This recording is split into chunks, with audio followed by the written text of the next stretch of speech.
Okay, here we go mga kababayan. Hi, nakakatuwa. Good news po tayo. Pero ang pag-uusapan natin sana ngayon, dalawang topic sana, kaya lang iigsian ko lang kapag may kuryente pa. Kasi kanina pa ako tumitiyempo Talagang itong kuryente natin dito problematic.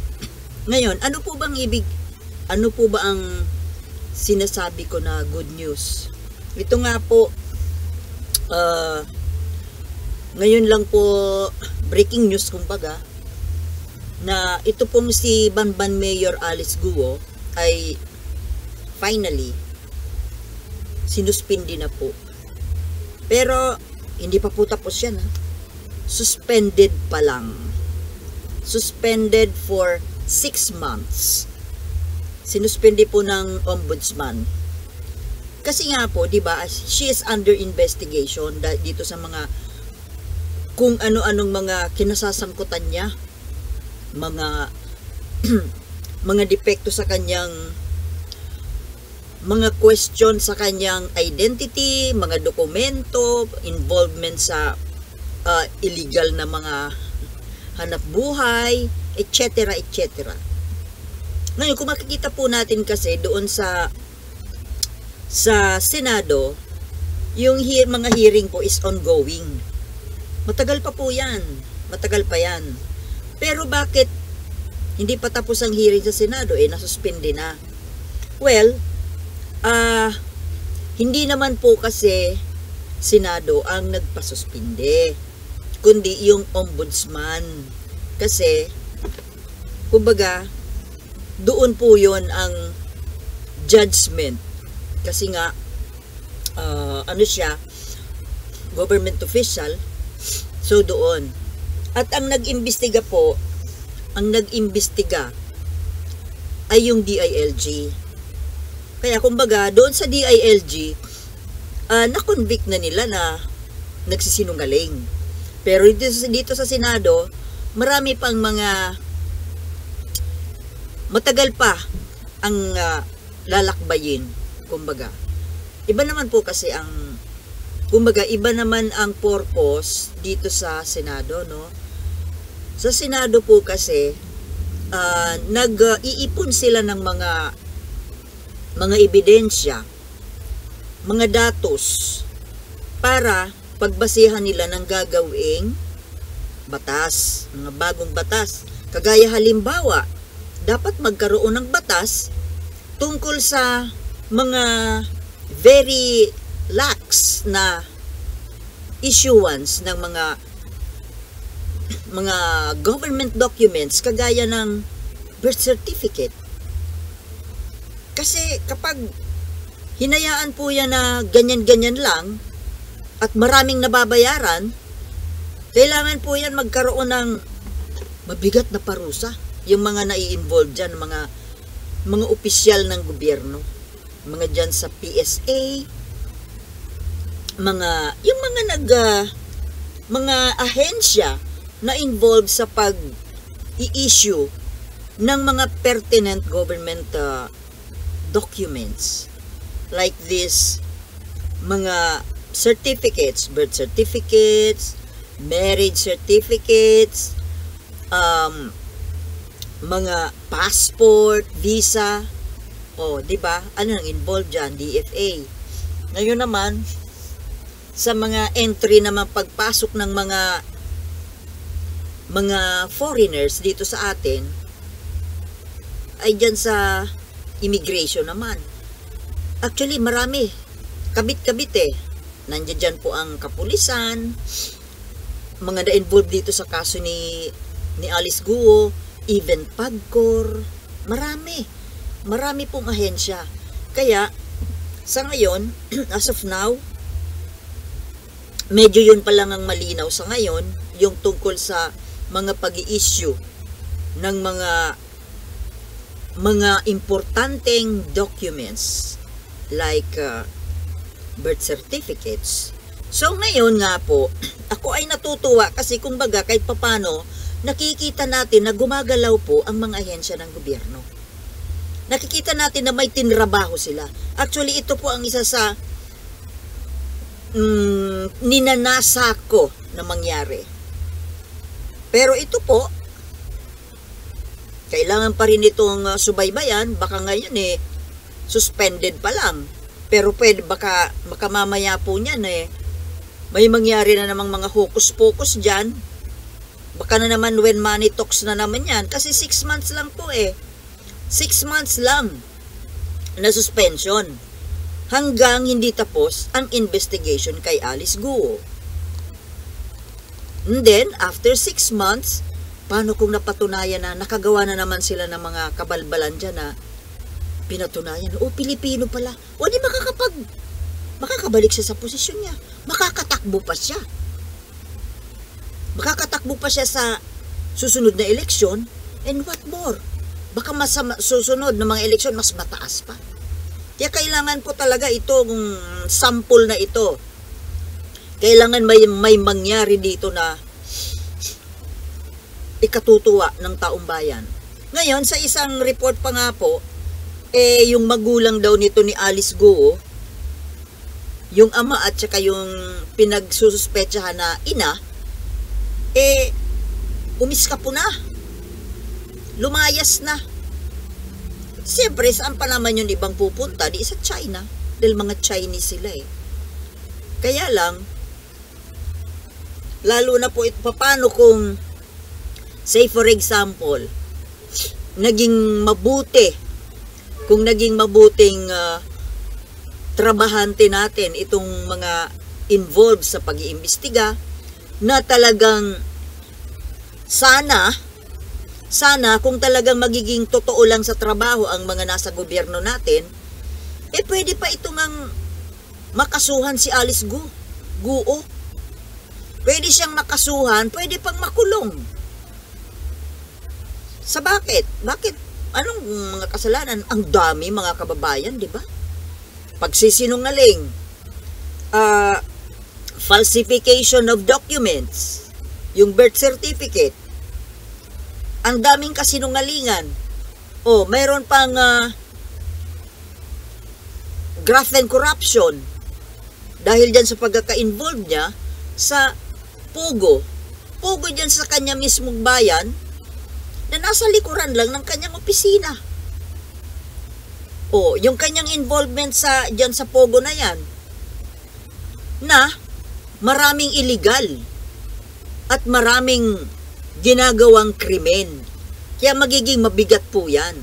Ngayon, kung sakali man na napapansin na ni Alice Guo na tumatagilid na ang posisyon niya, kumbaga hindi umubra yung kanyang mga pang MMK na pang teleserye ba, nakadramahan.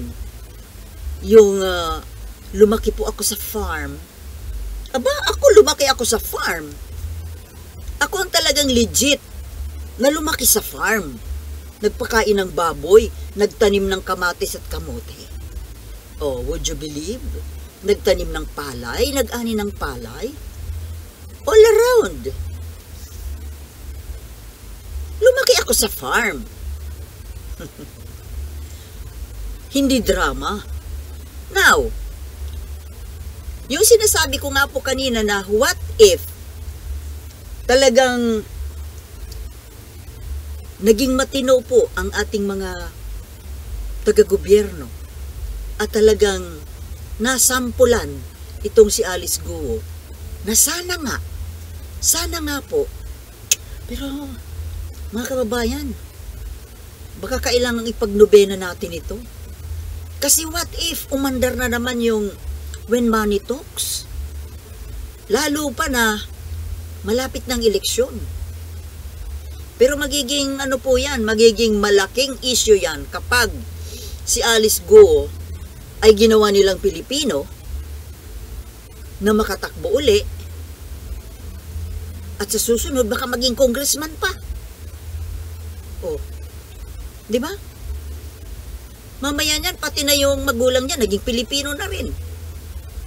Pero kung sakaling maging tapat ang ating mga nasa gobyerno at talagang masampulan nga po itong si Alice Guo na nakasuhan, nakulong, pero baka hindi yan maghihintay na makulong dito, makasuhan at makulong. Hindi kaya? Dadaan lang yan dyan sa tunnel. Saan kaya yan lalabas? Baka ang labas niyan doon na sa Scarborough. Dire-diretso na ng ano. Kaya ba niyang languyin? Hanggang Fujian? Baka po umiska po yan. Pero, ang malaking tanong, well, problema niya na ni Alice yan eh. Hindi lang kasi natin maiwasang isipin na paano nga kung hindi umubra yung kanyang pagdadrama dito at siya nga ay mahatulan,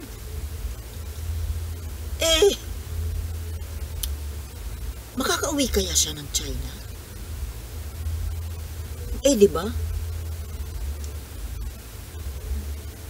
Kung tayo'y naniniwala na siya nga ay isang spy, alam mo, ang dami ko na pinapanood na kinagigiliwan ko na ngayon na hindi naman sa kinagigiliwan, kundi parang para sa akin importante na manood po ng mga videos tungkol sa Chinese spy.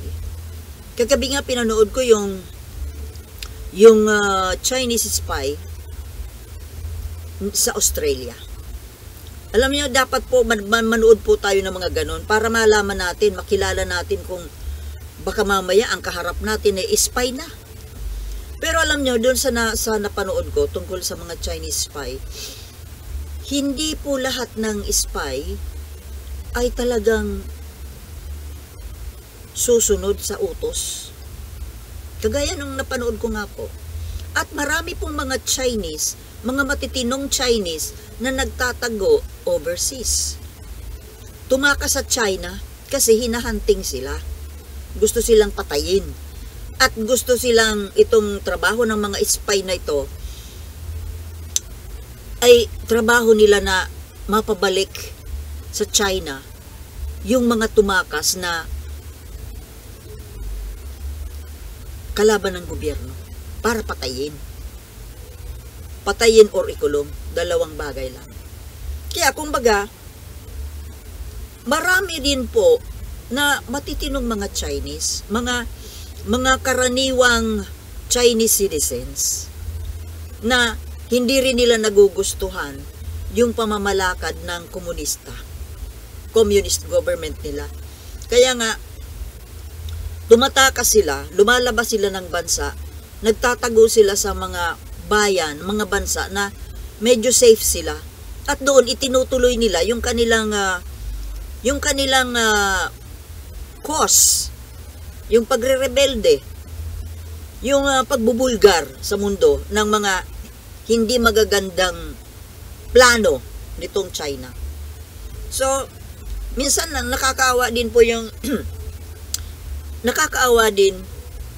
mga Chinese citizens na kagaya niyan, kinakailangan nilang tumakas, magtago.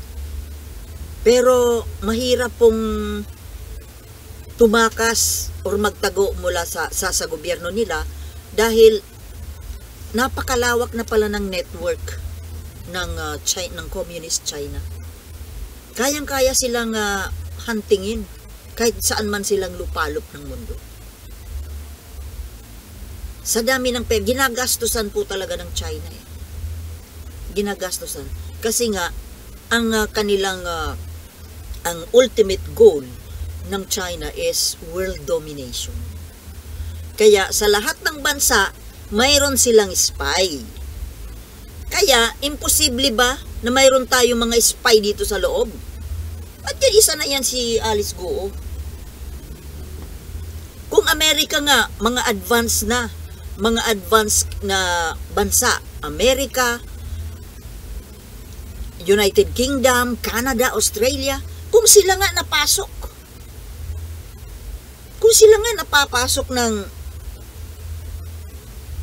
ng Chinese spy. Na mas mahigpit sila at mas matitino ang kanilang mga opisyal. Dito pa kaya sa atin na napakaluwag at lahat hindi yun naman lahat. Very bantog na po.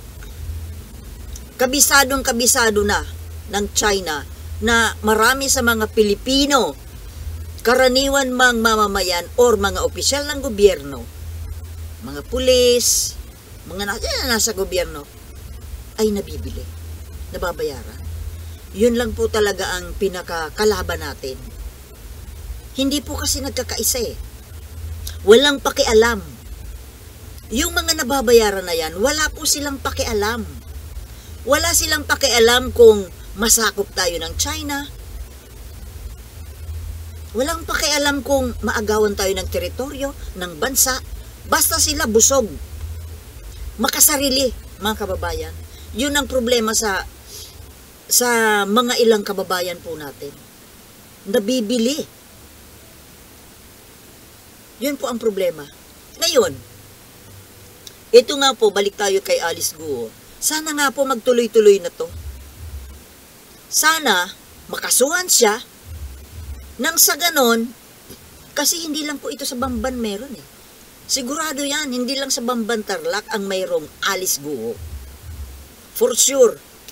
Marami yan, kalat na yan, mayroon yan sa iba't ibang mga municipalities, probinsya ng ating bansa.